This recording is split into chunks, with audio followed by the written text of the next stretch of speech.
मनोज जरांगे पाटिल तुम आगे बढ़ो।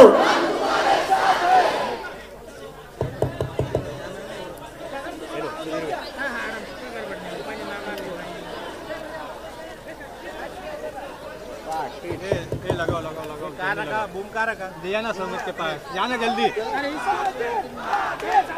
निकालना तो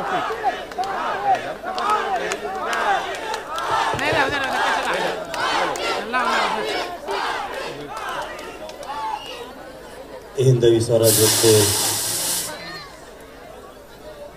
संस्थापक राजे छत्रपती शिवराय छत्रपती संभाजीनगर मधील जमलेल्या प्रमुख कार्यकर्त्यांना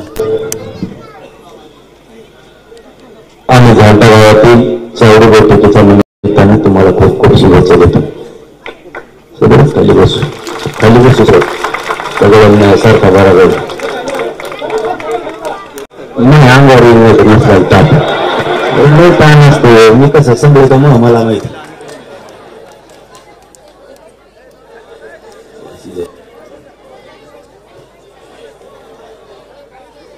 त्यांना बसत त्यांना ते पवा ठेवले त्यांना कुठे उतरत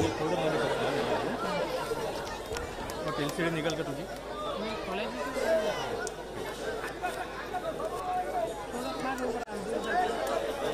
त्या अंतरवालीचे त्यांना आरक्षण माफ आहे.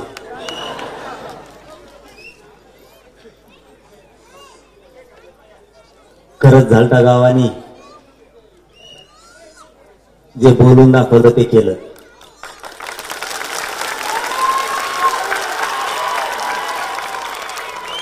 ते म्हणत होते फक्त एक चान्स द्या आम्हाला. लई दिवसाचं चाललं होतं त्यांचं. म्हणलं मग आपण संभाजीनगरची काम करणाऱ्या बांधवांचे सगळ्याचे जिल्ह्याचे पण तिथंच बोलू आणि सगळे बांधव आज समाजाच्या न्यायासाठी एकत्र आले. झुंज द्यावा लागणार आहे.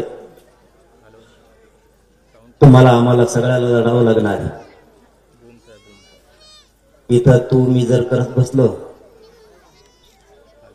हातचा आलेला विजय जाईल. असं पाप आपल्या हातून घडू नये ही माझी सगळ्यांना पायाला हात लावून विनंती. तुमचं माझं काय असल नसल एवढ्या मोठ्या प्रवाहात होतं मी ते पण नाकारू शकत नाही. चिडचिड पण होती. गप्पा इकडचं चिडचिड पण होती हे पण खरं आहे. माझ्याकडून सुद्धा कधी विसरला असाल तुम्हाला कधी फोन लावायचा कधी बोलायचा. तुम्ही समाजातले मायबाप विसरत चाला. त्याची खुणगाट तयार व्हायला नको. विसरत चला सोडून देत चला. जो सोडून देतो जो विसरतो आणि पुढचं पाऊल उचलतो तो समाज नक्की प्रगतीकडे गेलेला असतो. माझ्यासाठी नाही तुमच्यासाठी नाही या समाजासाठी सगळ्यांनी मतभेद बाजूला ठेवा. आणि मला तरी असं वाटतं तुमची मान खाली होईन असं शक्यतो मी नाही पाऊल उचललं 2 वर्षात. ना मी कुठं कधी विकलो गेलो ना कधी फुटलो गेलो. समाजाच्या लेकरं फक्त डोळ्यासमोर ठेवली. हा समाज सोडून आपण कुठलं पाऊल उचललं नाही. लोक म्हणते संधीचं सोनं केलं पाहिजे.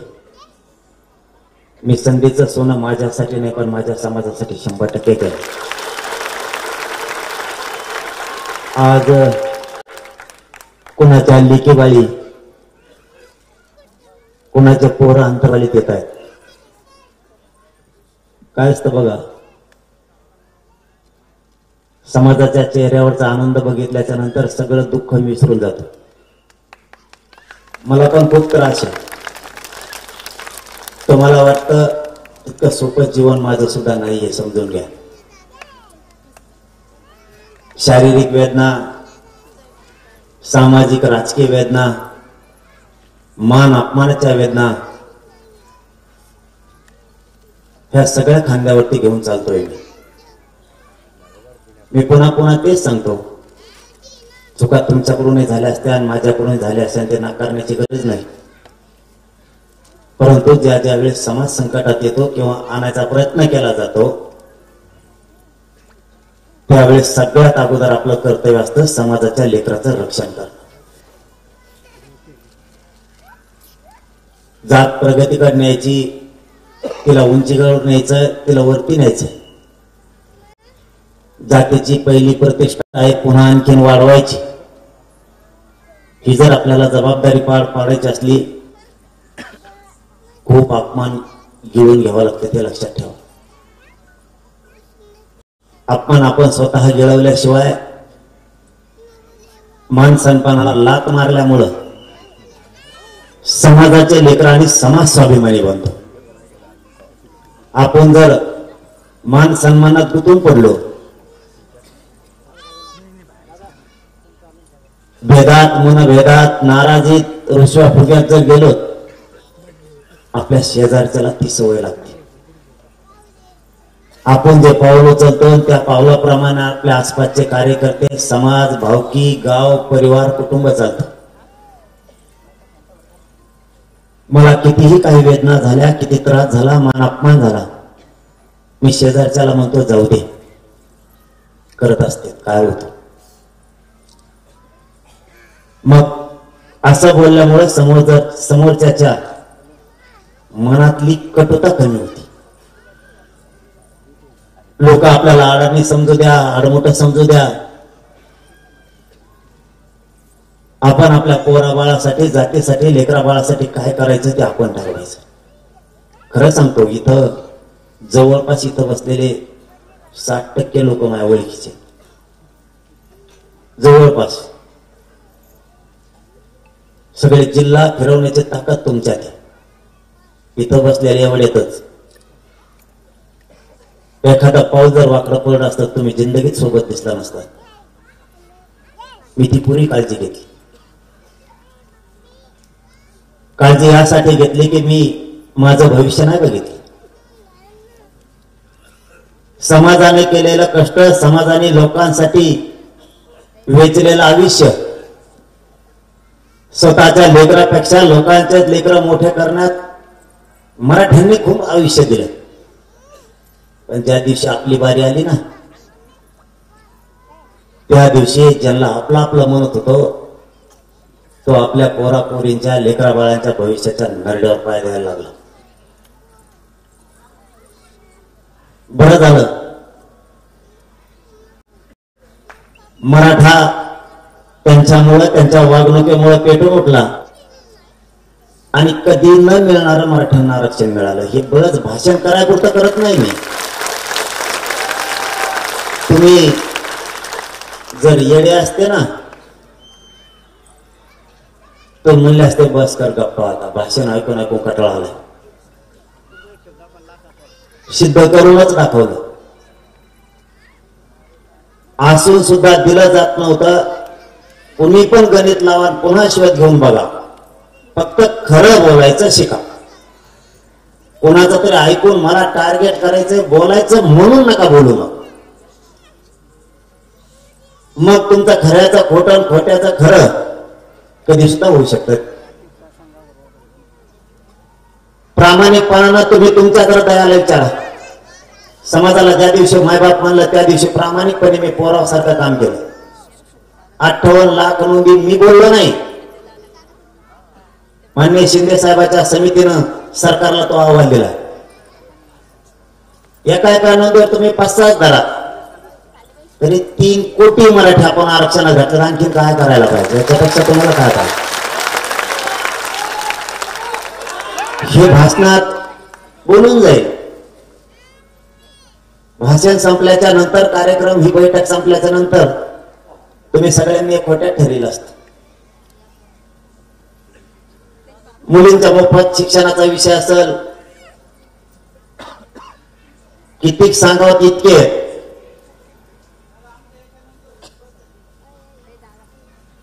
हे स्वप्न जर आपल्याला पूर्ण करायचं,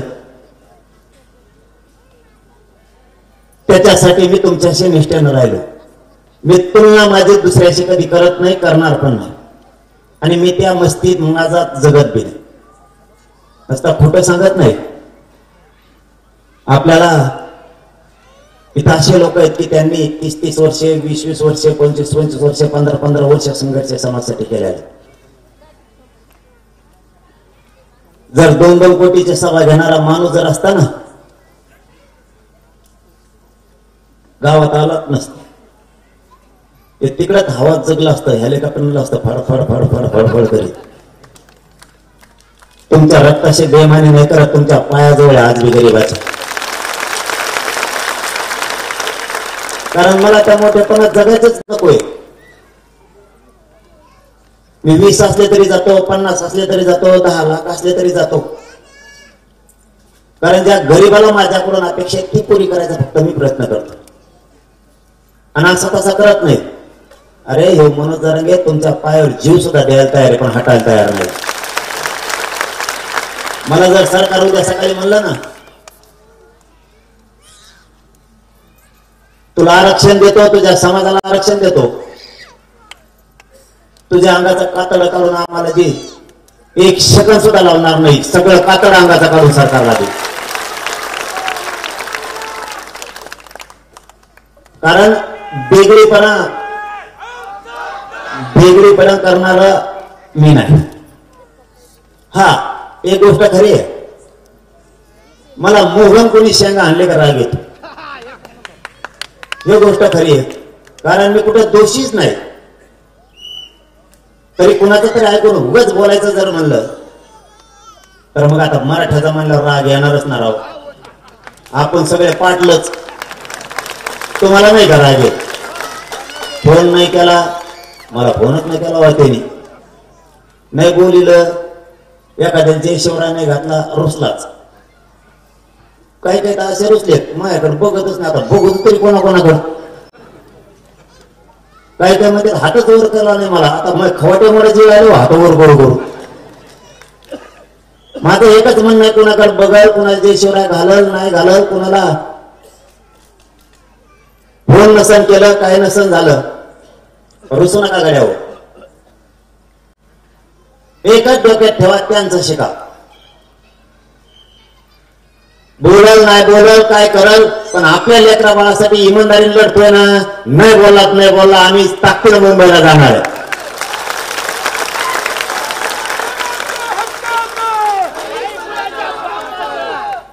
हे आपल्याला करावंच लागणार. ज्या दिवशी आपण संयमाच्या यादीत येऊ,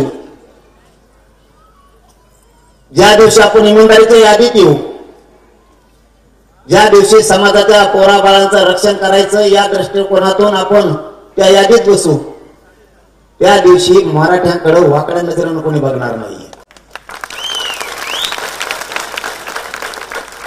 अशी परिस्थिती झाली. आता आजपासून तुम्ही फोन लावत होतो, थोड्याफार जणांना ते बंद करून टाकलं. बोललं की लगेच टाकून देते.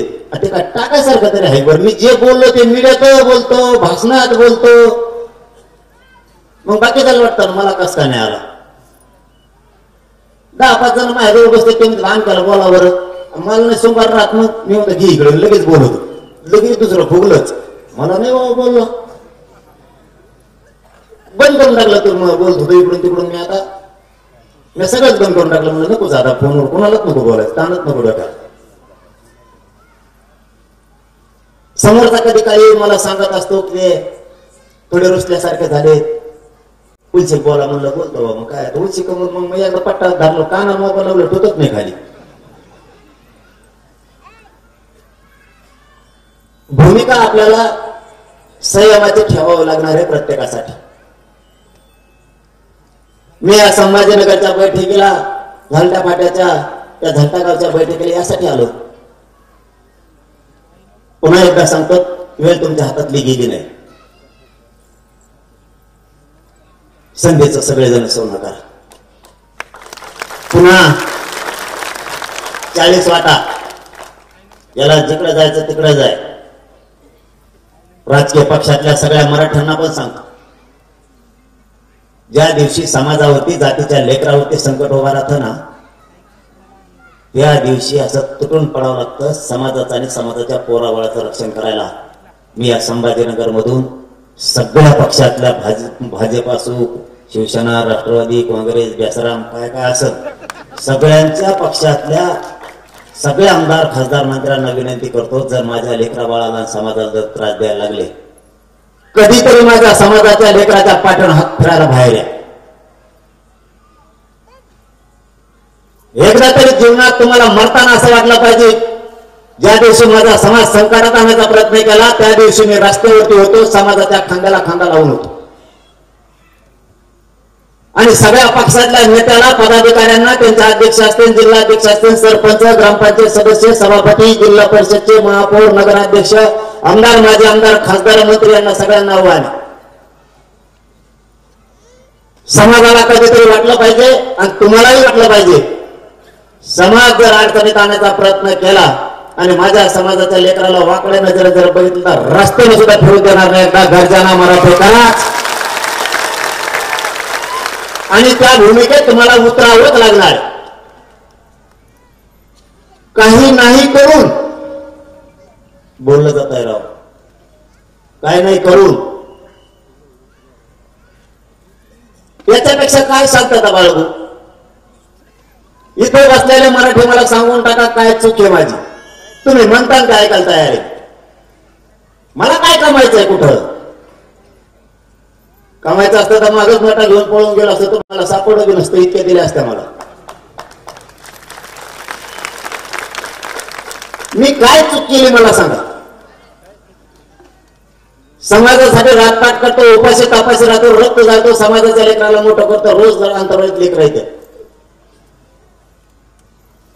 काय एक अशी गरीबाची लातूर जिल्ह्यातली मुलगी आली होती, त्यांचा आई बापा रडून सांगत होते, मी माझ्या आयुष्यात पूर्ण ताकदपणा लावली असती तरी माझी पोरगी मी कधीच MBBS करू शकलो नसतो. काल टॉपच्या कॉलेजला माझ्या लिकेचा नंबर लागला म्हणून सगळं गाव कुटुंब रडत होतं आनंदात. एकट्या लातूर जिल्ह्यात 30 मुलं लागले, एकट्या लातूर मध्ये. ते मास्तर आलं, भेद आलं, ते म्हणलं आपण नाव सांगू नका बाबा, माया मग लागत आहे. म्हणलं नाही सांगत बाबा, काय सांग? ते म्हणे 7 वर्षी इथून पाठीमाग 5 नाही तर 6 पोरं लागायचे दरवर्षी. तुम्ही लातूरला यायचं कळलं, रातभर झोपलो नाही म्हणे मी. केव्हा येतोय तुम्हाला दाखवतोय. 30 पोरं पहिल्यांदा लागले म्हणे मराठीचे, 30 पोरं पहिल्यांदा. आणि ते कोणत्या तरी टॉपचं कॉलेज येते. राज्याचा डाटा मी आणखी घेतला नाही, मग राज्यात किती लिखी बारी गेले असते. आता पाठीमागच्या आठवड्यात भरती झाली महाविद्यालयात, 750 लेकर गेले हो आपले. मग तुमचा माझा मतभेद आणता कुठं? तुमच्या माझ्या लफड्यात नसलेला समाजाचा बळी जायचा. तुमच्या माझ्या साध्या चिल्लर नाराजीमुळं समाज कशाला पाण्याला लावायचा? आपण आपलं काय असेल तर आपण बघू, समाज नको पाण्याला लावायचा. एकदा जर समाज मोडला ना, उठणार नाही. बरं तुम्हाला सांगत नाही, एकदा जर समाज मोडला तर उठणार नाही. मी एवढा तग धरून आहे, माझी पाटणे थप्पीत मी इतका तग धरून आहे, उभा राहता येत नाही, चालता पण येत नाही आणि त्रास पण लई आहे. पण समाज मला हाताने बघायचा नाही म्हणून मी तग धरून आहे. आणि मी हरून देतोय नसतो, मी समाजाला हरवून देत नसतो. कोणाचा बाप येऊन दे, आपल्याजवळ एकदा गोडीत असतं, दुसऱ्या बारी काय असतं तुम्हाला माहिती नाही. कोणासाठी काय चुकीचं केलं मी? 2 वर्ष वेळ दिला, काय पाहिजे आणखीन तुम्हाला? या संभाजीनगर मधून सरकारमधल्या सगळ्या मंत्र्यांना सांगतो आणि विशेष करून देवेंद्र फडणवीस साहेबांना सांगतो. मी जास्त मीडियावाल्याच ऐकतो, ते म्हणले थोडं आवाजावर बोलत जा. त्याला म्हणलं बरं जाऊन द्यावं थोडं बोलत जा. काय करता मग? कारण माझा स्वभाव कसा आहे सरळ सांगतो मी तुम्हाला. जो माझ्या समाजाची सभ्य वागतो त्याच्या संग मी सभ्य वागतो. आपला धंदा कसला माझ्या समाजाची तुम्ही सभ्यच वागत नाहीत, असभ्य वागता, माझ्याकडून कसं सभ्य भाषेची तुम्ही अपेक्षा करता? या समाजानं तुम्हाला ही खुर्ची दिली, कधीच मिळणार नव्हती, पश्चाताप करत होते, इतके मेटाकुटे लागला होता, पुढे हात टेकले होते. माझ्या मराठीची सत्ता नाही येऊ शकत कोणाची. आज तुम्हीच कुरघोडी करायला लागले मराठ्यांवरती. मराठी ही साधी सोपी गोष्ट नाहीये. उगा मी शांत बस म्हणतो म्हणून पोट्टे शांत बसते, नाही तर ते अशा खळ्या खांतेत. ते म्हणतात आरक्षण राहू द्या थोडं मग बघायचं की एकदा यांच्याकडे. म्हणलं नको बाबा गप बस.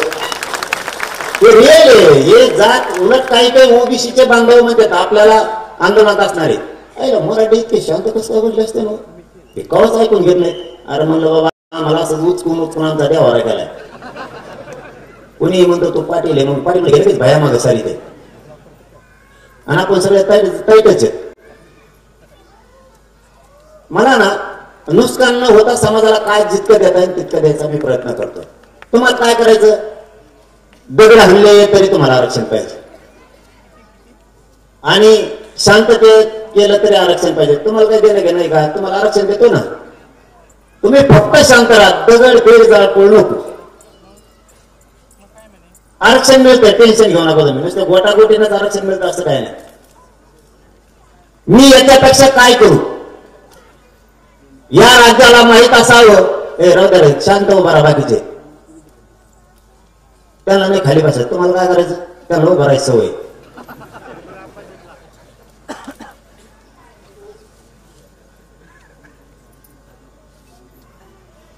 टपाटपात बसले होत असं म्हणलं. याच्यामुळेच मराठा जळत देत आपल्या ते म्हणजे हे मराठी एका नगातला ऐकत आता पहिले असं होतं टाईट व्हायचं एका खाली बस म्हणलं तुम्हाला नाही बसायचं तिकडं. आता आपण एका मग खाली बसतो, जागा देतो. आणि तुम्हाला एक सांगू, मला हौस नाही या जागेची, खोटं नाही सांगत, पण बरं झालं ते समाजाने केलं आणि समाजाने सुद्धा मोठं मन दाखवलं. रेंड्यात बसायला सवय लागले मराठ्याला, म्हणूनच मराठा सुधारणार आहे. आता आपण जशी सवय असेल तसं समोरच्या लागतं. तुम्हाला महत्वाचा मुद्दा सांगत होतो. इकडं कोण बुळबुळ बोलायचं बंद करावं का? बारीक बारीक असले तरी तुम्हाला आरक्षण नाही लागत का? खरं मतदानच माहिती. त्यांना एकदा मोठा होऊन द्या बघा, मग ते कसं करतात. तुमचा कोणाच ऐकत नसते ते. बारकाल्या पोरांना बोलू नका आता.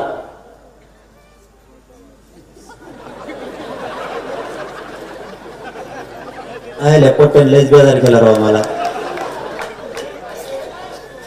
मुंबईला कसं कुंकुड चढवते, आणि मग ते झालं ते शिपी कोण कोण असतात का कमिशनर, ते म्हणतात बिल्डिंग वर लांब चढ येते. आता मला दिसतच नाही. ते म्हणजे चढ आपण तेवढे खाली घ्या. म्हणलं खाली कसं घेतो? चढलेच माहित नाही ते. मग मुख्यमंत्रीच आले. खरं सांगतो मी खोटं बोलत नाही समाजाला, म्हणून तर समाज माझ्यासोबत. मुख्यमंत्री आले ते म्हणजे वर कसं चढले म्हणून मला त्यांना जाऊ विचारा. 17 ताळी बिल्डिंग वर बघा ते चढणं, तिला पायऱ्या नाही भोयऱ्या नाही काही नाही. त्याच्यात सुद्धा हे मुंबईत त्यांना टेन्शन येते. हे आता दाटून तर खरं नाही घेतल्यासारखं करतंय. मला त्यांच्याच मंत्र्यांनी सांगितले, हा बघ मायानारात पोटात लास होतो. ते म्हणले त्याला फुल टेन्शन आलंय, पण ते दाखवतोय असं नाही का एखादा नाही का घेतोच ना कोणाला असं दाखवत असतो. बरंच छातीकडे जातो. मी छाती काढून होते का एवढी एवढी बी नाही सगळे काढून का करतो. तसं झालंय त्याच. ते घाबरल्यासारखं दाखवत नाही फक्त, आणि मग ते येतं. आणखी मराठीची दखलच नाही घेतली. असं असं चाललेलं आहे. पण त्यांच्या मंत्रिमध्ये लय पातळ झाली. मी नाव सांगा बरं का कचरा झाला धिव मंत्री म्हणला म्हणून. त्याला काय म्हणून काय चाललंय ते उगाच लोकांना काहीतरी गैरसमज जावा, लोकांना काहीतरी वाटावं किंवा मला दखलच घेत नाही, मराठीचं जवळ आलं तरी काही नाही. आतून सगळं खरबत चालू जणू. आणि नसले खलबत आम्ही मुंबईत गेलो सुरू करू, मुंबईत बसलो खलबत सुरू होते, त्याला काय. मी आशावर जगत नाही कधी, मी कधी आशावर जगत नाही. मला माझ्या मराठ्यावर विश्वास आहे, मला माझा स्वतःवर विश्वास आहे. आणि लढून मिळू. मी कट्टर आहे उपोषणाला, मरून जर वापस नाही आलो ना तर मग बोला. एक तर आरक्षण घेऊन येणे देताना मरूनच मैदान सोडणार नाही, तसं मैदान सोडणारे अवलाद आपले. क्षत्रिय मराठ्यांच्या कुळात वाढलोय. क्षत्रिय मराठ्याकडे दोनच विषय असते, मैदानात जर उतारलं विजयाचा टिळा लावून वापस यायचा नसता, मरण वापस यायचे. क्षत्रिय मराठ्यांचं वाक्य असा अर्धा सोडीत नसतो. फळकोटा नाही परत. 1 वर्षभर केलं, 2-3 महिने केलं आणि बस झाला आता कव्हर करू, तुकडाच काढणार आरक्षणाचा, अर्धवट नाही सोडणार. मी वेळ देऊ किती. काही लोकांना वाटत असेल यांनी सरकार सगळं चर्चा करावं, वेळ द्यावा. किती वेळ देऊ भाऊ. तुम्हाला आत्ताचं उपोषण आठवत आहे का. शेवटचं मुख्यमंत्र्याच्या वतीनं मुद्दाम सांगतोय, राज्य ऐकतंय सगळं, तुम्हाला पण माहित असं म्हणून पुन्हा पुन्हा आठवण करून देतोय. आणि ज्यांना ज्यांना मुंबईत वाटतंय का आमच्यामुळं ट्रॅफिक जाम होईल किंवा मुंबई जाम होईल, खास करून मुंबईकरांसाठी पण सांगतो. या छत्रपती संभाजीनगर मधून जाहीरपणा सांगतो, आता शेवटचं उपोषण झालं त्यावेळेस सुरेश धस साहेब आले होते आणि त्यांनी सांगितलं मला मुख्यमंत्र्यांनी पाठवलं. हे सगळे मीडियात आलं. आत्ताच सरकार स्थापन झालंय. ऐका बघा, आत्ताच सरकार स्थापन झालंय. मी म्हणलं झालं की 1 महिन्याची वेळ द्यावा, कारण त्यावेळेस 3-4 महिने झाले होते. 3 महिने 1 महिन्याची वेळ घ्या. ते म्हणले नाही 3 महिन्याचा वेळ द्या. आता सरकार स्थापन धरून 8 महिने झाले. म्हणजे त्यांना देतात 3 महिन्याची वेळ, 6 महिने झाले, दुप्पट. मुंबईकरांना सांगणं आहे, चूक आमची का त्यांची तुम्ही सांगा. गॅजेटियर तिन्ही पण हैदराबादच्या सह 11 महिने झाले. 11 महिने घेतले. कधी लागू करायचं काय त्याच्यात वाचण्यासारखं. तुम्ही जर म्हणता मला अभ्यास करायचा, मला वाचायचं, त्यात वाचण्यासारखं काय.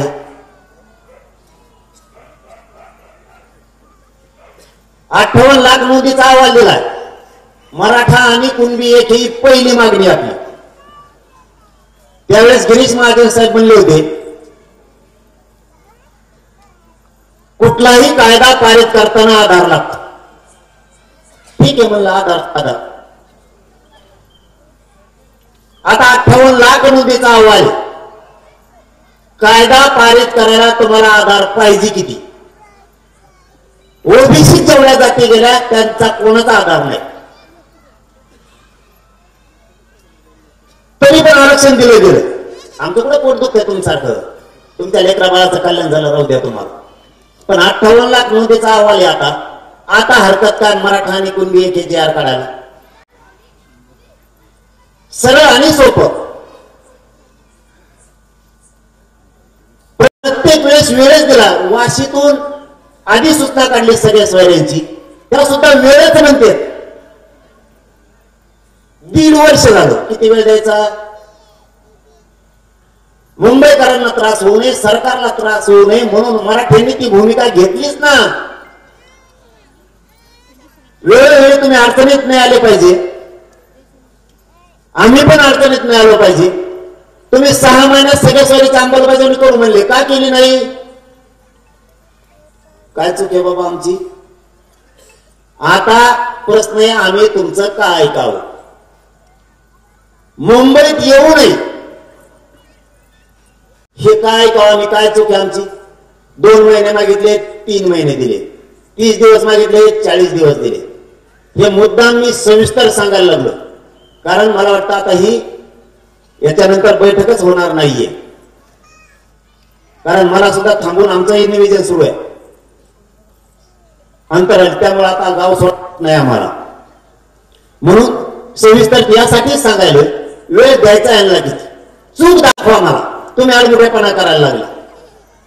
चला समाजाचा ऐकतो मी. प्रत्येक वेळेस वेळ दिलाय. पहिल्यांदा म्हणले गॅजेटियर नाहीये इथं, ते सत्य आहे.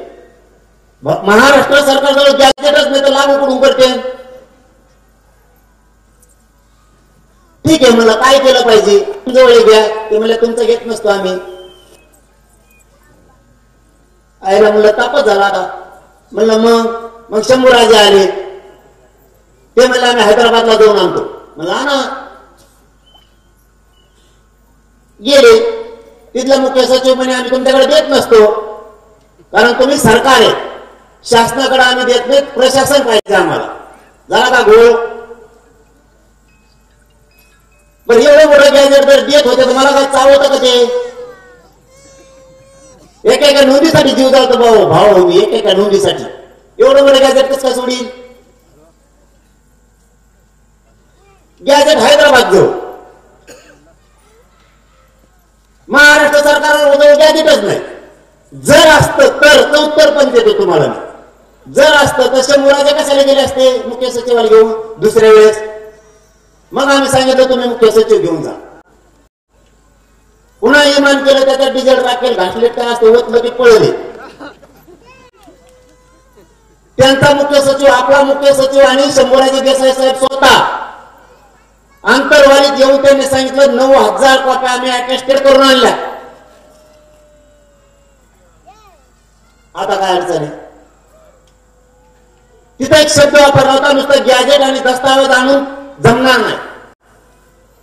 तिकडच्या सरकारनं यांना हस्तांतरित करताना जर अटेस्टेड करून दिल्या तर आपलं आरक्षण टिकत. मला अटेस्टेड करून आणा. मग शिक्के मारायला पेटा घेऊन जा आपल्या इकडे, नुसते शिक्के हनादाना जाऊन मग काय अडचण आहे? आणल्या म्हणे, दिल्या. पुन्हा काय घोळ झाला काय माहित नाही. 2 महिने म्हणले समिती स्वतः आणणार आहे. म्हणजे समितीला आण म्हणा. पुन्हा समितीला इमानाचा दणकाच उठवला होता त्यांनी. पुन्हा समितीनं जाऊन आणलं. शंभूराजांनी आणलं 13-14 महिने झाले आणि समितीने आणलेलं 11 महिने होऊन गेले. किती दिवस अभ्यास करायचा? काय चूक आहे माहीत? मी नाही ऐकत. होऊन दे काय व्हायचं ह्या बाजूने नाही ऐकत. मी मुंबईत घुसणार. होऊन दे काय व्हायचं. तुम्ही एवढं आमचं लेकरा बाळांचं वाटोळं बघत असाल तर मी नाही सोडू शकत. या घालता गावात जर तुमचा सातबार असेल तर तुम्हाला जमीन दिलीच पाहिजे. या मताचा मी कोणत्या ओबीसीचं मागत नाही, कोणाचा नको आम्हाला. आमचा जो हक्क आहे ते उत्तर द्या. सरकारी दस्तावेज आहे, गॅजेटियर म्हणजे सरकारी दस्तावेज.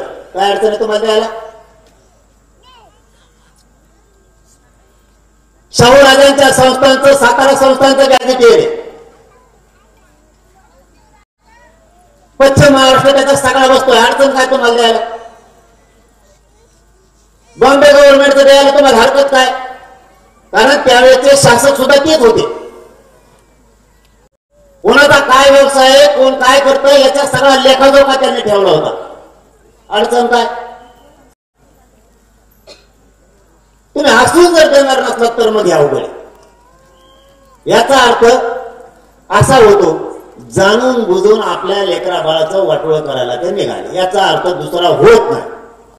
आता तुम्ही आणि आपण ठरवायचं वाटोळं होऊन द्यायचं का आरक्षण आणायचं.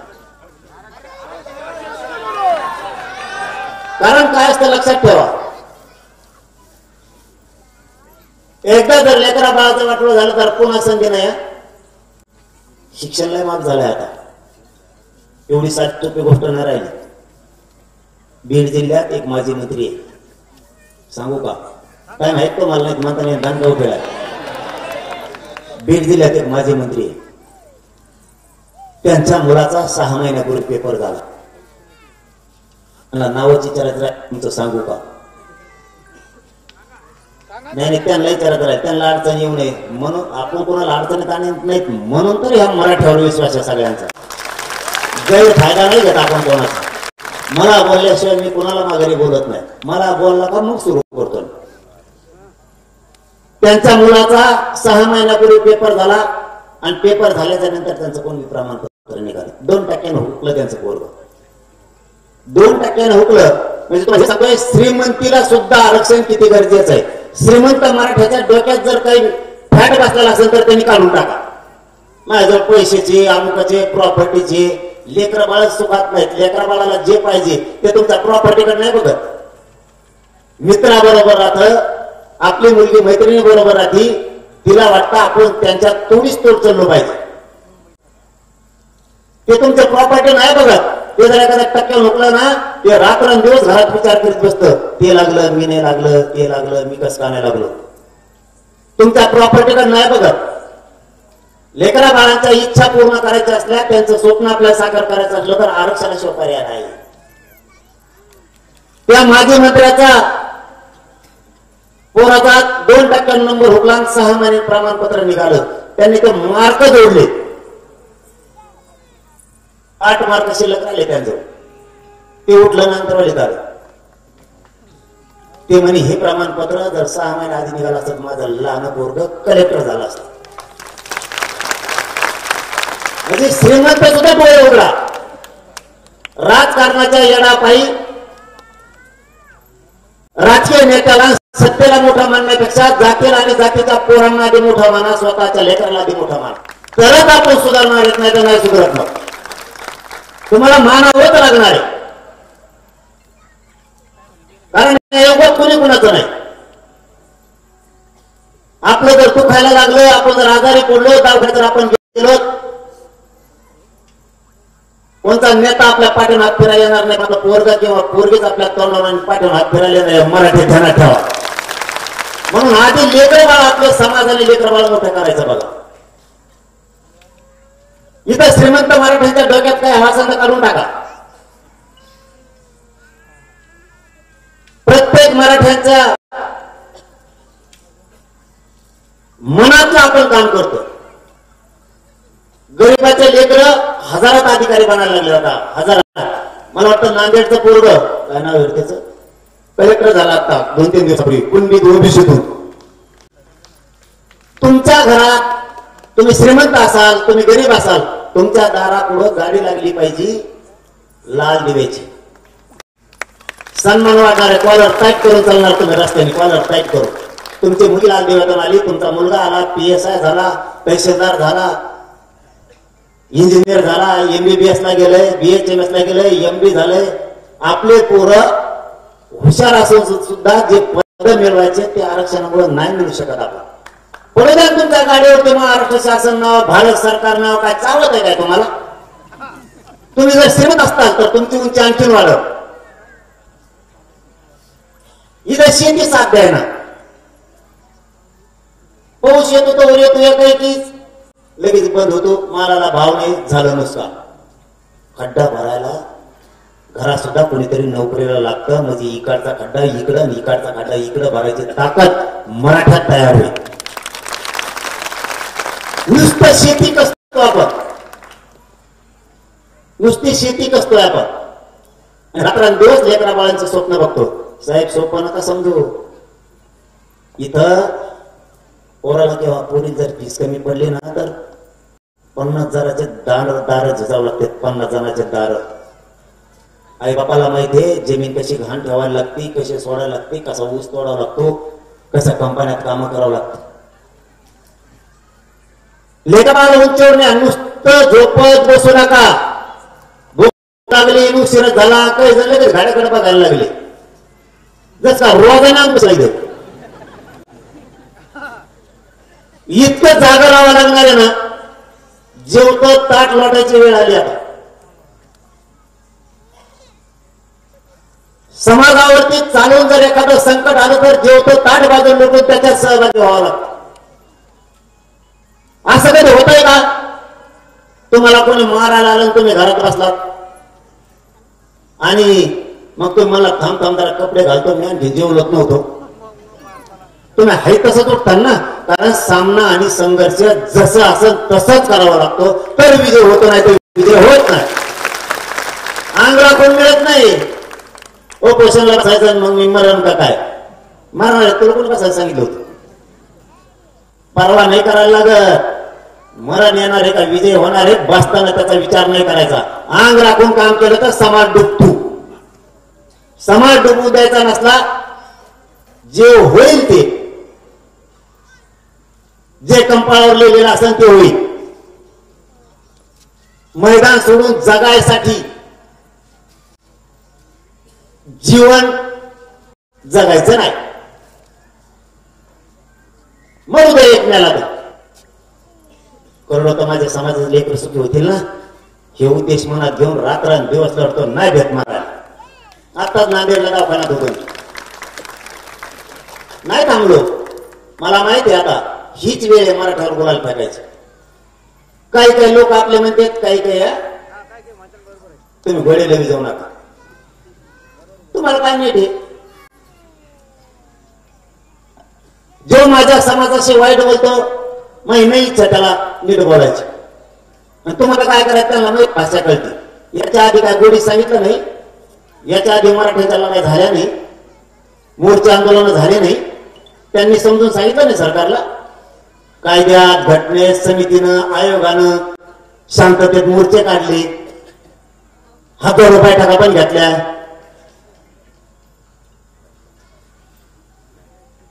लाईट आली का? पंध्या जायचं का? जुळलं. आपले लोक इथून पाठीमागे लढणारे 20-20, 30-30, 40-40 वर्षापासून म्हातारे झाले पण यांनी नाही ऐकले. मग तुम्हाला काय देणे घेणे आता? यांना तरी होच मार्ग पाहिजे तर बर उद्यापासून बंद, उद्यापासून घोडे लावायचं बंद करतो. पण एक उत्तर द्या मला आधी तुम्ही बसलेले सगळेजण, आणि खरं उत्तर द्यायचा, खोटं नाही. तुमचे आई बापा घरात बसले आणि तुम्ही दारात बसलेले. तुमच्या आई बापाला कोणीतरी शिव्या देते, अपमान करताय, दारात बसलेले पोरग गप्प बसन का? आणि ते पोरग जर गप्प बसत असलं तर मराठीचं पोटच नाही. मी माझ्या समाजाला मायबाप मानलंय. माझ्या समाजाला जर कोणी वाईट बोललं तर मी कथाकथ घोडे लावतो, याच्यासाठी लावतोय. मी काय चुकीचं करतोय याच्या अगोदर सगळ्यांनी यांना समजून सांगितलं. संघटना होत्या, ग्रुप होते, समन्वयक होते, मोर्चे होते, सगळ्यांनी यांना कायद्याने समजून सांगितलं, हुशारीनं सांगितलं. नाही जमत त्यांना, की उलट्या खोटीचे. आणि महाधोरणाचं मला उलटे कामं करायला सवय लागली पहिल्यापासून. मी उलट्या खोपडीचाच. मराठी जर म्हणलं कोणी हे मिळत नाही, मग मी होत असतो कसं काय मिळत नाही बघू. आपलं उलट काम असतं. मराठी मत होते ओबीसी कोणाला शिकावाच मिळू शकत नाही. लोकांना पडायची तयारी मराठी. ओबीसीतून आरक्षणच मिळणार नाही म्हणले, मिळालं नाही.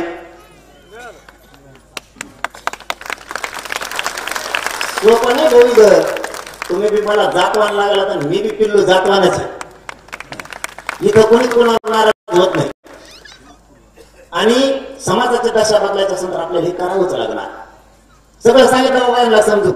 मोर्चा सांगितलंय, बैठका झाल्यात, उलट यांनी आपल्या लोकांचं वाटलं करून टाकलं. खरं सांगतो मी तुम्हाला, खोटं नाही. अर्धी चर्चा करायला गेले ना, अर्धे आत नाही गेले की आतल्याने सांगायचं तुम्ही वाजवा त्यांचं. बाहेरच्या वाजवी त्यांचं तो का समाजाचा मालक आहे का, बोलला कस काय समाज नका गोटे घेऊ. बाहेरच्याने आतल्याला नाव ठेवायचं, आतल्याने बाहेरच्या ठेवायचं, बाहेरच्याने आतल्याला ठेवायचं. याच्यात आपलंच लोक संपले त्यांनी. इतके डावाडे लोक आहेत. म्हणून मी ती चर्चाच नको म्हणलं शिष्टमंडळ नको, फेष्टमंडळ नको, कुणी मालक नाही, मी बी नाही. मी आजही मला आंदोलन नावलं होतं, नको मला ते लफडं. मी एकदा 4 पाटील आणखी ते माघारीत नाही आले. नकोच ते लफडच नको ते. तुम्हाला यायचं की इथं चर्चा करा.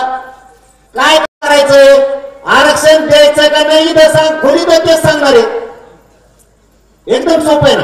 तुम्ही म्हणता आडून आम्हाला तुमच्याशी बोलायचं. आडून जाऊन काय म्हणणार आहे तू? समजा आरक्षण देत नाही इथं मग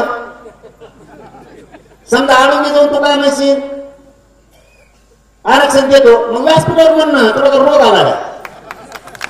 इतकं सोपं काम आहे. समाजाला तरी कळून दे. आडून गेलं ना ते काय म्हणते पैसे पदगी मला दोन्ही नाही लागत. हा काय म्हणणं तो पैसे जमत नाही पहिल्यापासून कर्जच आहे माझ्यावर आता नाही मागत कुणी आता गेले ज्याचे होते तेच माझ्या पुढे गाडी घेऊन पळत आता मागत असतो होईल हो साहेब पहिल्या दिवसापासून सोबत आहेत माझ्या त्यांना अर्धे द्यायचं का आम्ही अर्धे नंतर म्हणलं की ते म्हणले गेले नाहीच काही त्याच्याकडून पण समाजाचं काम करायची मात्र तळमळीने इच्छा होती समाज उंचीवर न्यायचा लहानपणापासून ते कोरलं होतं की आपण समाजाला द्यायचं ठीक आहे एवढ्या मोठ्या प्रवाहात आता काही नाराज होणारच आहेत काही सोबत राहणार आहेत काही जाणारच आहेत त्याला नाविलाज आहे सगळ्यांना सारखं माझ्या जागेवर जरी आलात तर तुम्ही नाही करू शकणार तुम्हाला वाटत असेल या जागेवर येऊन बघा तुम्ही सुद्धा सगळ्याचे मनधर्मी नाही करू शकत मी तर लय घाण घाण घोडे खातो तुम्हाला काय माहिती 9च्या पुढे बिगर शीचा फोनच नाही एकदा जर त्यांनी टाकली ना दीदी ते मला ओळखी देत नुसतं नाव तर सांगतो लगेच त्यालाच सुरू करतात घोडे तो का मालक झाला का इतके दिवस आम्ही कशाला घासली मग झालं सुरू तुम्हाला हात जोडून सांगतो इथं बसलेल्या सगळ्यांना माझं काही ऐकू नका पण एक गोष्ट ऐका आयुष्यभर उणे राहणार नाही तुमचं तुम्हाला खाली मान घालावं लागेल असं एक पाऊल उचलणार नाही मी शब्द देतो तुम्हाला पण माझी एक गोष्ट ऐका पहिलं तुम्ही सगळेजण पहिले दारू सोडून द्या समाजाचं एवढं वाटोळ होतं त्या दारूमुळं तुम्ही एका ठोक्यात 2-3 खाली पाडीता इतके ताकद तुमच्या अंगात पण पेलं ना तुम्हाला कसलं ओरगडून जाईल समाजाचा घात होतो कुटुंब गुळ्या पडतो तुम्हाला माहिती का काय परिस्थिती होती तुमचं पोरग किंवा पोरगी जर बाहेर कॉलेजला कुठे शिकत असले ना तुम्ही जर दारू पिऊन मोटरसायकलवर पडले किंवा कुठं गटारात पडले तर तुमच्या पोरीला तिची मैत्रीण म्हणती तोय पप्पा दारू पिऊन पडले तुम्हाला माहित नाही तिला वेदना केली तिला खाली मान घालून चालवं लागतं तेवढं एका शब्दासाठी तुम्ही कधी गाड्यावर पडला गटारात पडला तर ते तुमचं पोरग जिथं शिकतंय त्याच्या मित्राला माहित होतं ते मित्र मग तुम्हाला तुमच्या बापाचा हात मोडलाय ते दारू पिऊन पडले त्या पोराचं काहीच कापल्यासारखं होतं त्यांना लाज धरा तुम्ही दारू पासून लांब जा पहिले तुम्ही दारू सोडली ना समाजच प्रगतीवर गेला अरे इतका धाक आहे सकाळी गेलेला बाप संध्याकाळी कसाही लेकरा बाळाला घरी येईपर्यंत टेन्शन असतं फक्त दारू सोडा समाज सुधारला बऱ्याच दारू सोडल्यात मी आता इथं पेतात कोणी आता इतकं विचारलं तुम्ही काय भाव म्हणता मावशी तुम्हाला एक काम सांगतो आवाज येतो तुम्हाला हे जर दारू पेले ना मला हळूच अंतरवाली देऊन सांगा यांचा असा मिठो काढी देऊ ना मी निरोप मायापर्यंत येऊ द्या दुसरं एक काम करा बांध फोडायचे कमी करा असे बांध फोडीत देण्याचे एकामेकाचे 5 पेड झाले आपले लोक बोलवत राहू एकामेकाला तुम्ही जरा कमी शहाणे व्हायना लोकांनी आपली नसोय केली ही जात रागीट आहे हिला थोड्या मोठ्यापणा देऊन जर भर केलं ना हे तारायला लागत म्हणून तुम्हाला माझी विनंती आहे आपण आपल्यात बांधा फोडायचे कमी करा 1-1 फूट सोडून द्या काय होत नाही आपल्याला आपल्यात बदल करावाच लागणार आहे त्याशिवाय पर्यायच नाही कोणी कोणाचं नाही सिद्ध झालं या 2 वर्षात ज्यांना आपण आपले म्हणत होतो ना ते आपल्या विरोधात गेले आरक्षण नाही पाहिजे मध्ये मिळून देऊ नका आमच्यात नको तो यात नाही कोणाच जातो मग यावं एवढं दर्पण ते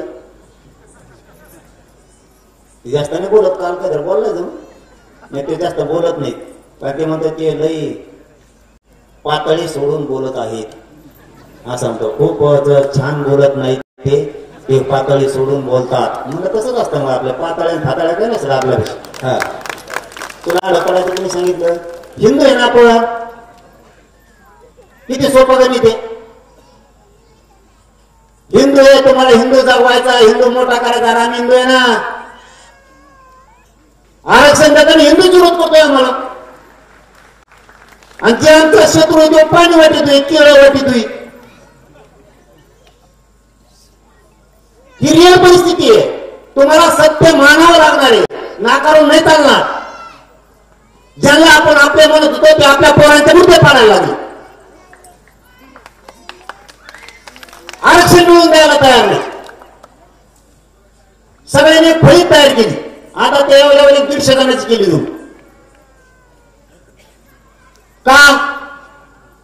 मला विरोध करायसाठी. तो 150 मध्ये नाही तर 500 मध्ये नाही पालती पाडले ना त्याला खानदार नाही सांगणार. गेलो आरक्षणात आम्ही, तू कशाला मराठी नाराज उलट त्या एवढ्याने समजून घ्यायला पाहिजे. आपण विरोध केला तरी मराठी आरक्षणात गेली, त्याच्यापेक्षा कशा नाराज अंगावर घ्यायची. मिळू द्या. राहिले तेच किती, आता 7-8% राहिले ते किती राहिले ते मी आता घालणारच. 29 ऑगस्टला मराठी आरक्षणात गेले म्हणजे गेले. आता 1-2-3 कामं सांगतो तेवढे करा. एकाने गप्प बसायचं नाही. पहिलं काम, इथं बसलेल्या प्रत्येक माणसाजवळ 1000 नंबर आहे. मोबाईल मध्ये आहेत का नाही? त्याच्यात 500 तर मराठीचे असते. रोज एक दणका उठवायचा. प्रत्येकाने फक्त फोन करायचे एकमेकाला, मी मुंबईत चाललोय तू चल. किती सोपं गणित आहे.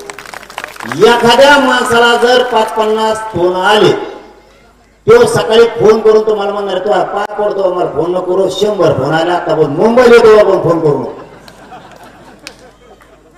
दुसरं काम हे लय महत्वाचं आहे. मराठा समाजातले,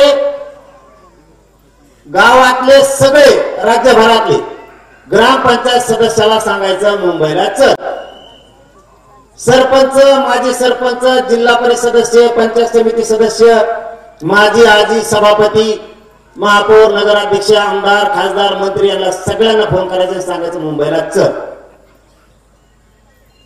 तेव्हा काय यावं द्या, तेव्हा यायला तर हरकत नाही. तुमचा प्रामाणिकपणानं तुम्ही जबाबदारीनं तेवढं काम करा. कारण त्याला निवडून आणताना आपले माणसं रात्रंदिवस डोळे पडित. तो मोठा होतो निवडून येऊन, त्याचे पोरं मोठे होते, आपण भिकायला लागतो. त्याला एकच सांगा, आता महे लेकरं माझ्या समाजाचे लेकरं मोठे होणार आहेत, फक्त मुंबईला आमच्या संग चल. आणि तो जर नाही आला तुम्ही त्याला काही बोलू नका. आपल्याला फक्त सांगा घेऊन नव्हता, त्याचा बाजार उठेलच म्हणून समजत नाही, पाळणाच. तुम्ही डोळ्यावर येऊ नका, काही करू नका. प्रत्येक गल्लीत 5-50-100 पोहानं मतदान आहे. लय झालं त्याला पाडायला तेवढं. हे तुम्हाला करावंच लागणार. आणि तिसरं काम, प्रत्येकानं संभाजीनगर जिल्ह्यातल्या एक घर एक गाडी काढायची, जे काढायची हवी. जी गाडी असेल ते ट्रॅक्टर, टेम्पो, रिक्षा, जीप काय असेल, मोटरसायकल सगळं काढा. पर्याय समाजाला खरं बोला. समाजाला खरं बोला. समाज येतो. समाजाला पर्याय खुले करून द्या. समाजाला सांगा ज्याला मुंबईला यायचं ते 10-15 दिवसात तयारी चाल. आणि ज्याला यायचं नाही त्यांनी फक्त आम्हाला मुंबईपर्यंत सोडायला आणि तुम्ही वापस या, असं म्हणलं समाज येतो. आपण जर म्हणलं ना आमचं मुंबई चला, ते म्हणजे 10-15 दिवस गुंतून पडायला लागलो तिकडे. सोपं काम. वापस या म्हणलं ते हा वापस या म्हणलं येतो मग मुंबईपर्यंत आले. आणि चौथं काम, संभाजीनगर जिल्ह्यातले जेवढे मास्तर आहेत, डॉक्टर आणि वकील यांच्या पुण्याच्या गाड्या ह्यावेळेस बाहेर काढायच्या.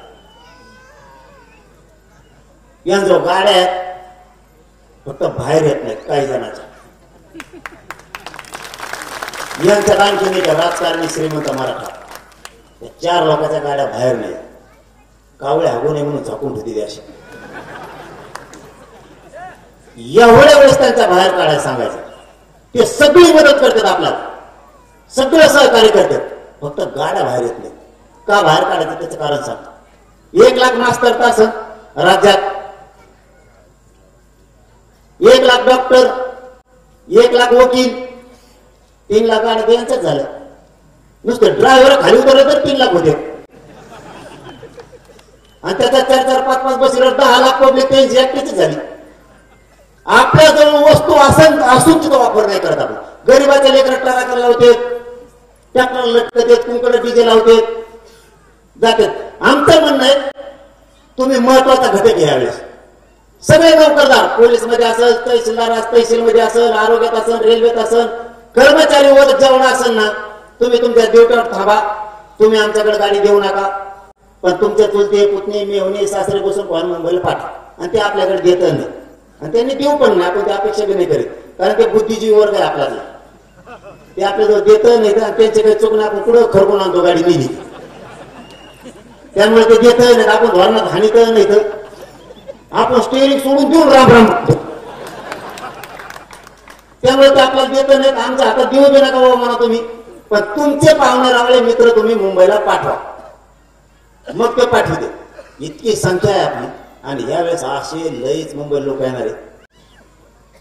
मी आता अंदाज घेऊन आलो पश्चिम महाराष्ट्राचा, विदर्भाचा, मराठवाड्याचा तर चालीचच नाही त्याला. इतके लोक येणार आहेत ना, फक्त निवेदन तुम्ही व्यवस्थित करा. प्रत्येकाला एक घरी एक गाडी सांगा, सोडून मुंबईला या म्हणा, आरक्षणच भेटलं. टेन्शनच घ्यायची गरज नाही कसलंच. डॉक्टर, वकील यांना पण सांगा की तुम्ही तुमच्या गाड्या तिकडे घ्या म्हणून. तुम्ही फोन करा ना. ज्याला बाहेर फिरायची भीती वाटते, राजकीय नेत्याचा काही त्रास आहे, त्रास असला तुम्हाला सांगा बरं का. कुणी लपवून ठेवू नका. संभाजीनगर जिल्ह्यातून महाराष्ट्रातल्या सगळ्या मराठ्यांना सांगतो, एखादा राजकीय नेता, मंत्री, खासदार, आमदार जर म्हणत असला मोर्चाला जाऊ नको किंवा हळूच फोन करून त्याचा कार्यकर्ता सांगत असले तर मला सांगा, त्याच्या दुकानाचं कुलूप लावायची जबाबदारी माझी. आणि तो किती मोठ्या बापाचा असू द्या, त्याला मी नीट करतो. पण तसं शक्यतो नाहीये. मला वाटतं तसं होणार नाही, कारण सगळे आता जागे झालेत. सत्ता असली म्हणून काय झालं? सत्ता आहे म्हणून का पोराचं पोरीचं शिक्षण मोफत होत नाही, पोरा पोरी नोकरी लागत नाही. सत्ता असली तरी आरक्षणाचीच गरज आहे. मुंबईला सगळी तयारी केली आपण.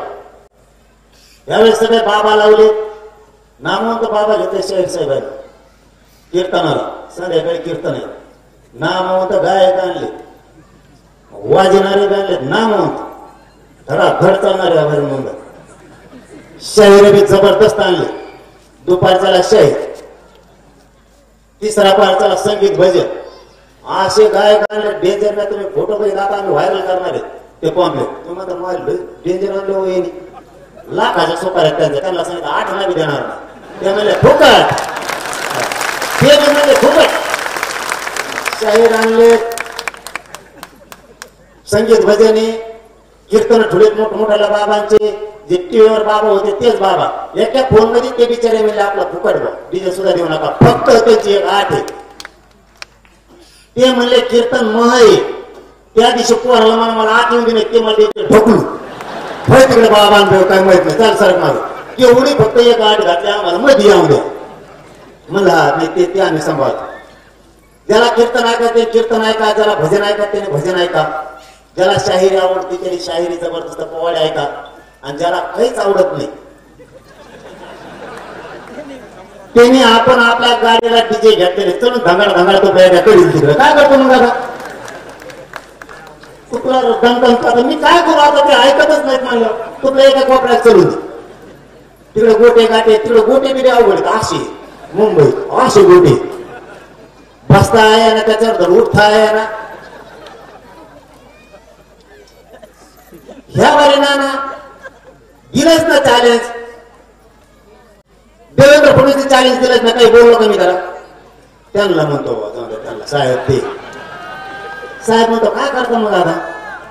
मी मीडियावाल्याचा खरं सांगतो, मला सन्मान करतो, कारण 2 वर्ष झालं त्यांनी मराठीचा मुद्दा असा लावून धरला. म्हणून मी लाईव्ह होतो आणि त्या लाईव्ह मध्ये ते म्हणले ते मुख्यमंत्री प्रमुख माणूस, त्याला नका बोलू आलं तुला चांगलं बोला. बरं चांगलं बोलू एवढी बार काय आता आपण नाही का बायलाला समजा पेंट नेतो, पेंडात मीठ बी टाकायला तर तेव्हा ती बैल पेंड खातो सगळी, नाही तर खात नाही, नुसता जी बोली अशी.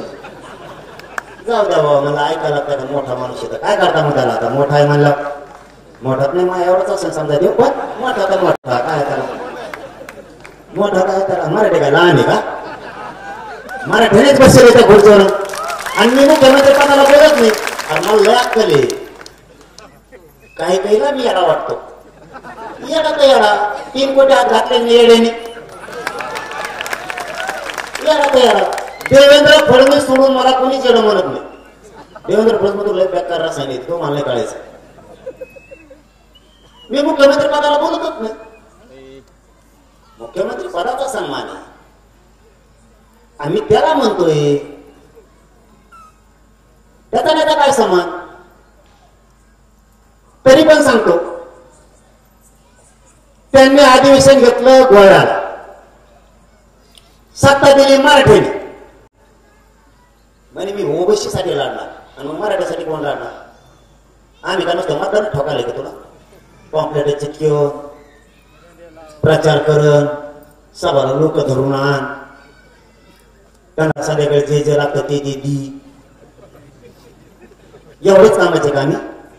तुला लाल देवा आला गुतिलीच आमचे पोरं, एवढ्यासाठीच आमचा जन्म मराठाचा, आमच्यासाठी नाही लढणार. आणि तो शब्द इतका परफेक्ट मराठ्यात जाऊन बसला, मराठी त्या दिवसापासून भाजपमधले खवळे डायरेक्ट माझ्याकडे आले, जाऊ दे सांगतो त्याची होईल देव. ते आले अंतरवाली तर मला म्हणले, पाटील ना आमचे पोरं पोरी आम्हाला शाप देणार आहे, सरकार असून पप्पा मम्मी आम्हाला आरक्षण नाही, शिकायचं अवघड झालंय, वाटोळ व्हायला लागलं आपलं. बोललाच ना तो, आम्ही पाय ठकाला कमी दिसू, कारण ते इतकं खुनशी म्हणी. आमच्या कोणाचे 5 लाखाचे 10 लाखाचे 20 लाखाचे काम आहे, ते बिलवू तिथे. त्याच्यामुळे आम्ही इथं दिसणार नाही, पण मुंबईत 100% ह्यावेळी दिसू. दुसऱ्या दिवशी कोणाकडे बसायचं तर मीडियावाल्यांनी विचारलं, मराठी मुंबईत येणार आहे. त्यांनी सांगितलं पोलिस बघून घेते, खवळले मराठीचे पोर, काय बघून घेते, काय बक्षीस बघायचंच ह्या बारीला, होऊ दे काय बघ, चल काय करणार त्याला, कसं वागायचं. माग सरकत तर लेकराचं वाटलं होतं आमचं, पुढे होत तर तू हल्ला करतो. तो का आमचा शत्रू आहे का वैरी आहे. तुझ्या आईला आधी नाही बोललो आम्ही, आधी आमच्या आईवर हल्ला केला तू. तुझ्या आईला आम्ही आधी नाही बोललो, तुझ्या सरकारला नाही, तुझ्या पक्षाला नाही, आमच्या आया बहिणीच्या डोक्यात तू फोडल्या आधी, तेव्हाच आम्ही बोललो. तुझ्या घरातल्याला इज्जत आहे आणि आमच्या आईला इज्जत नाही काय. आमची माय माऊली राबा मागतील देशाला पोटभर हळणी देती, तिच्या डोक्यात आणि छाती तुम्ही गोळ्या घालणार. आता गोळ्या निघत नाहीत. काल आम्ही एक पोरग पाठवलं इथं गॅलेक्सी मध्ये, त्याच्या हाताच्या मासाला अशी एवढ्याच्या त्या मासात त्या गोळ्या चिटकून बसल्या. दोन्ही हाताला बोंबलताय त्या पोरगा फडणवीस साहेब. तुम्हाला काय होतं बोलायला, वेगळं माझ्या समाजाला. आत्महत्यामुळे पोरं आणि पोरी करतात मराठीचे, जोर दाखवायचा नाही. पोलीस असं करतील तसं करतील, झालं ते एकदा. आता आमच्या डोळ्याचं पाणी नाही थांबत. हे इथं बसलेले ते वाड्याचा बाहेर कधी बायको निघली नाही, नाक तुम्ही निघाल तुझं नाक. देवेंद्र फडणवीस दुसरं बसावं लागलं,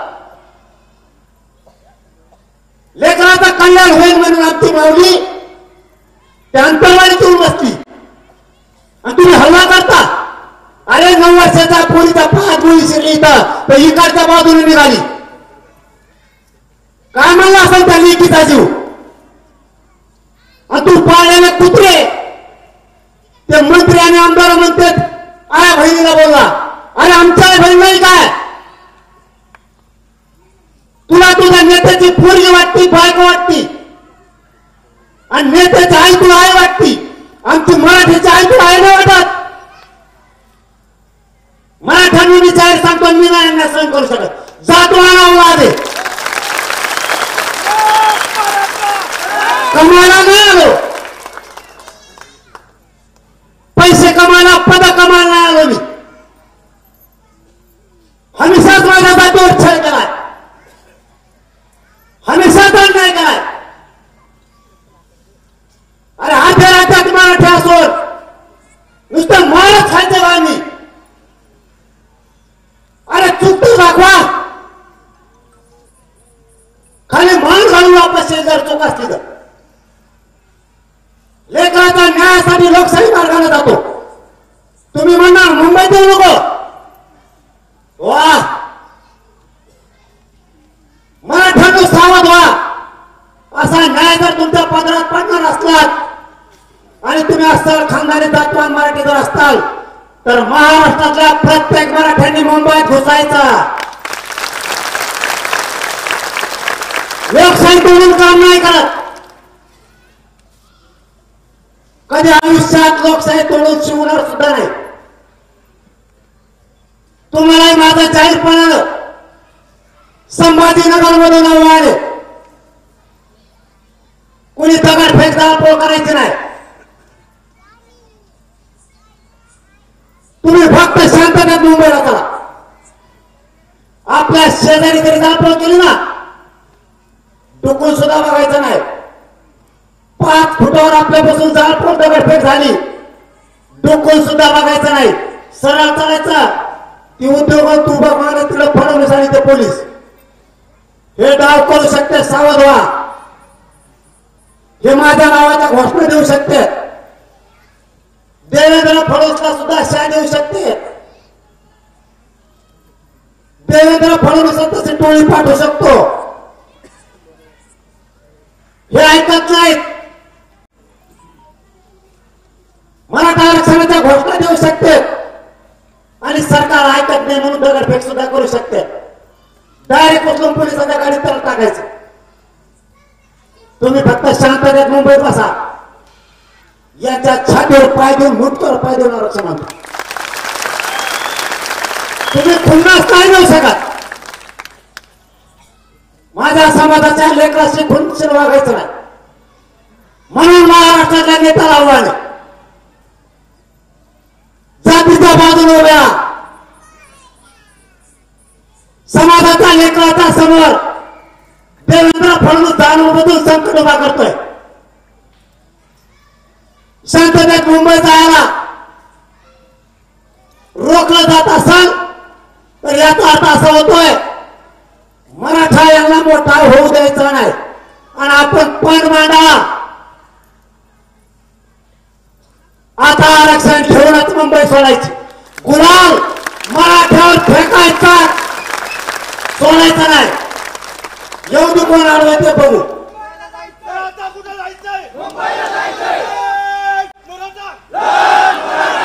जर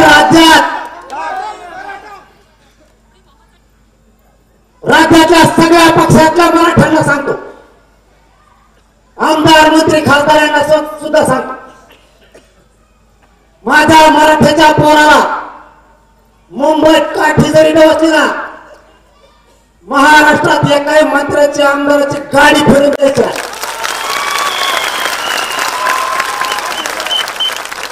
पांढर रस्ता सुद्धा राज्यातला सुरू नाही राहिला पाहिजे. राज्यातलं आंदोलन सुद्धा शांततेत, पण हागणं मुतणं पण मुंबईत मी बघतो कोणात किती दम आहे ना, ह्या बारी मला पण बघायचा. शांततेतला उपोषण करू देणार, वारी नियत लागू द्या. जरा तुम्हाला एक शब्द त्याचे, तुमच्या लेकरा बाळासाठी झटतोय मी, जीव पणाला लावलाय. समाजाच्या लेकरावर कधी आत्महत्या करायची पाळी येऊ नये. चंद्र सूर्य आहे तोपर्यंत त्याला आयुष्याचे भाकरी द्यायचं म्हणून झुंजतोय. रक्त जातो उपाशी तापास राहतो या लेकरासाठी.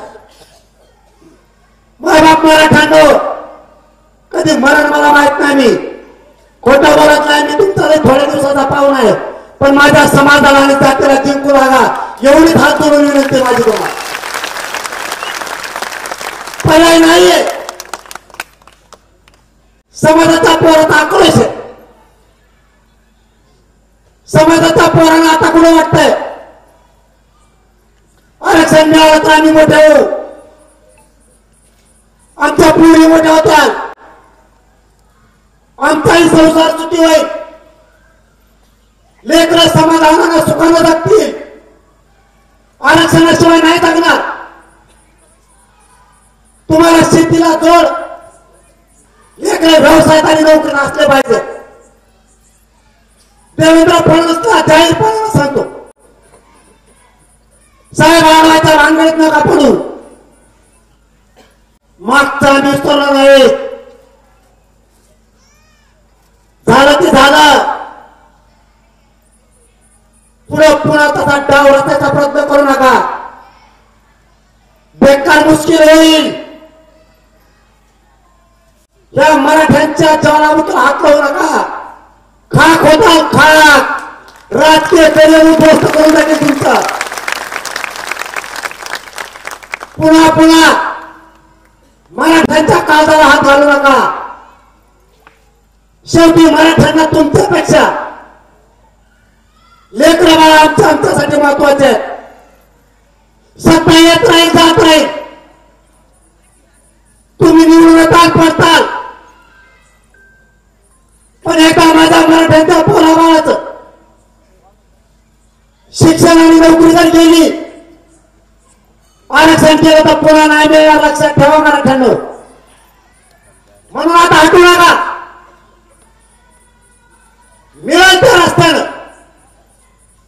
मिळेल त्या वाहनानं तुम्ही मुंबईकडे चाला. मुंगीला सुद्धा घुसता आलेला पाहिजे, त्या ताकदीनं मुंबईत घुसा. लाट उचल पाहिजे मराठ्यांची लाट. हा संघर्ष कोणासाठी? तुमच्या पोराबाळासाठी. इतका इमानदारीनं तुमच्या लेकरा बाळासाठी लढतोय, हटत नाही. माझ्या हडकाला सुद्धा शिराच्या टाकल्यात. जागे व्हा. नांदेडमध्ये मला सलाम नाही लागली. मोठमोठाले मराठ्यांचे डॉक्टर आले, नाही सलाम लावू शकले. ते 8 जागेवर टोचला, नाही सलाम लागली. तुमच्या लेकरा बाळासाठी जगतोय आणि तुम्ही पक्ष आणि नेता म्हणत असणार तर लेकरांचं वाटलं करू नका. माझे इतके हाल आहेत, ना रक्त राहिला ना मांस. मला ते कमवायचा पण नाही. रक्त मांस कमवायचं नाही, ताकद कमवायची नाही, मला पैसे पद कमवायचं नाही. माझ्या समाजाचे लेकर बाळा हे मला अधिकारी झालेले बघायचे, यासाठी रात्रंदिवस झटतो आणि जगतोय. तुम्ही कोणाची वावा करताय? जो तुमच्या पोराचं वाटलं करतात ते सरकार. सरकार कसं असावं? ज्याला समाजाच्या आक्रोशाची जाण असावी. गोरगरीब लेकरांचं काय म्हणणं आहे, काय घेत आहेत काय घेत नाहीत, त्याला सरकार म्हणलं जातो, तो जाणून घेतो.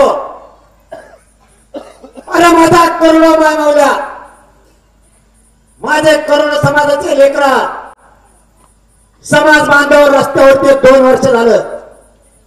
लाजा नसल्यासारखं बोलता. मुंबईत पोलीस बघतील. याला लोकशाही आणि सत्ता नाही म्हणायची. मगरूच्या जोरावर यांना मराठे संपून टाकायचं. काय पाप केलंय? पोरानं राज्य आणि देश उंचीवर नेण्याचं काम माझ्या आज मराठा समाजाने केलाय. अरे झल्ले आम्ही तलवारी, दुःख तुमच्या वाट्याला नाही येऊ दिलं आमच्या बाप झालेली. आज आम्ही लढून मिळवतोय. तुम्हाला या नाही म्हणत आमच्यात दम आमच्यात एकत्र यायचं आणि मिळवायचं सुद्धा. तुम्ही आम्ही चाल टाकणार. देवेंद्र फडणवीस एकही षडयंत्र यशस्वी होऊ देणार नाही. पुढच्या काळात सुद्धा एकही होऊ देणार नाही. जो शब्द आहे मराठ्याला फक्त मुंबईत होता, पर्यायच नाहीये. इतकी देशाची खुंगाट देवेंद्र फडणवीसांच्या विरोधात का बांधली? का रे बाबा? माझ्या समाजाच्या लेकरांनी तुला काय केलं? माझ्या समाजाच्या नेत्याचं तुझ्याशी काही वैर असेल. देवेंद्र फडणवीस तुझा आणि माझाही वैर असेल. तुला काय करायचं मला कर. माझ्या समाजाच्या लेकराचा बळी घ्यायचा अधिकार तुला कोणी दिला? नाही बळी जाऊ देणार मी. कोणती सत्ता चालवता? ओबीसी मराठा वाद लावायचा, मराठ्यात टंकर सोडायचे. आज ती नीच विचाराची सत्ता चालून काय उपयोग नाही. इतका आकाश आणि इतका देश मराठ्यांचा देवेंद्र फडणवीस का करतोय? हक्काचं आरक्षण असून दिलं जात नाही. आम्हाला मोठं समजणार वा याला खपत नाहीये. मी इमानदारी लढतो. सगळ्यात मोठी सरकारची पोटदुखी आहे. त्याला त्यांच्या म्हणण्याप्रमाणे ऐकणारा लागतो आणि मी समाजाचं ऐकतो. इथंच ते माझ्या मागे लागले. काय चूक करतो मी? कुठल्या चुकीचं पाऊल उचललं? अरे आमचा जर अधिकारी झाला तिथं सस्पेंड होतो जागेवर, तिथं तो रिटायर होतोय. नाही बघतो त्याची नाही आमचे लेकरं नोकरीला लागत. इतकी मरमर कोणासाठी आहे? समाजाला आनंद आणि सुख मिळवून देण्यासाठी आहे. तुम्हाला उठावं लागणार आहे. वेळ आली तर समाजाचं संरक्षण सुद्धा तुम्हाला करावं लागणार आहे. तुम्हाला सगळ्याला स्वयंसेवक बनावं लागणार आहे. मराठ्यांच्या पोराला त्रास झाला. राज्यातल्या लाखो मायमावल्यांना मंत्री आमदारांच्या घराला येण्यात टाकावं लागणार आहे. झुंज सोपी समजू नका. एक जीवानं राहिल्याशिवाय विजय मिळवता येत नाही, विसरू नका. छत्रपतींनी आपल्याला इतिहास दिलाय, एक विचार दिलाय. विजय व्हायचं कसं? जी टाळ वापरायची गरज पडत ती वापरायचा. पण सगळेजण एक जीवानं जर उठले 70 वर्षातला न मिळणारा विजय मराठे 29 ऑगस्टला मराठ्यांच्या पदरात टाकू शकतात. फक्त बाहेर पडा. काय नको तुमचं? तुम्हाला आयुष्यात काय मागितलं नाही, पुढे नाही मागणार. माझ्या समाजाच्या लेखा बाळासाठी, लेखी बाळीसाठी रस्त्यावरती या म्हणतोय, मुंबईला या म्हणतोय. काय कमी नाही पडणार. तुम्हाला थोडाफार खड्डा पडला, देव कुठे भरून काढेल. पाऊस चांगला झालाय, पिकही चांगले आलेत. टाळू नका. पुन्हा एकदा या संभाजीनगर, छत्रपती संभाजीनगर मधून देवेंद्र फडणवीस साहेबांना विनंती करतो, मुंबईत लोकशाही मार्गाने येणारे 27च्या आत मराठ्यांच्या सगळ्या मागण्यांची अंमलबजावणी करा. एकदा जर अंतरवाली सोडली पुन्हा ऐकत नसतो. पुन्हा एकदा तुम्हाला जाता जाता महत्वाचं सांगतो, घरात बसू नका, माझी जात हरवू देऊ नका. तुम्हाला मला काय किंमत नाही, जातीला लई किंमत आहे, तिची प्रतिष्ठा वाढवा, काही करा, पण माझी जात हरवू देऊ नका. घरातले मराठी लाखो करोडच्या संख्येने मुंबईकडे निघा. कोणी गैरहजर राहू नका आणि माझ्या समाजाच्या डोक्यावर आरक्षण मिळून गुलाल टाकू लागा, एवढीच विनंती करतो आणि थांबतो. धन्यवाद. जय शिवराय.